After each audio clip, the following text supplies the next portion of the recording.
So this rotor was giving me a little bit too much trouble, so I bought this mess, which should take care of it.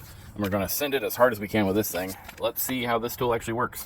All right, the way that this thing works, you get this little bolt lined up with the center. There's a little punch out on this thing where it rests in real good. You get these things hooked up right behind the rotor, but only grabbing on the rotor. Then once you have all that in place, you tie that strap around here, get it ratcheted down so it's got a good bite into it. And you slowly walk this forward with your impact, going easy because I don't have an impact rated socket that large. It takes a 1 inch. So I grabbed these and I grabbed a couple just in case I blow them up. When assembled fully, it should look something like this. It's supposed to slip on real good to basically any rotor size. Get those clicked in, that lined up, that ratcheted down, and then you send it. Let's see what we got going on here. Wish me luck. That did not work. All right, I'm gonna need 2 hands for this. Hold, please. All right, it worked pretty darn good. I just had to take both hands for some stability there so I didn't slip off, and the whole thing just ready to slide off.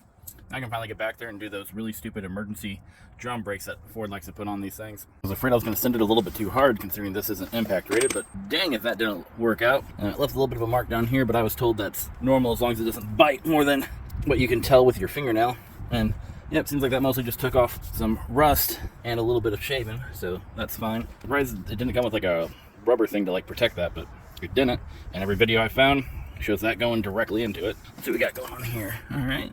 Honestly, this isn't as bad as I expected. It just really needs some good TLC. We're gonna strip out this spring kit, replace these, adjust that, you know, give her a good old once-over. Just a quick addition while I'm editing this, because I thought I had footage of this, I do not. On the other side, I actually ended up still having to use a sledgehammer, even with this rotor pull tool. And the metal shavings that are actually down here didn't come from the rotor, it came from the tool. The tool is made out of slightly weaker metal than what this wheel hub bearing is, so it was actually removing rust and then removing parts of the tool, so it didn't actually damage this rotor. No idea if it's going to act that way with every vehicle, but I wanted to include that I figured that out and didn't need to worry so much that the metal flakes came off.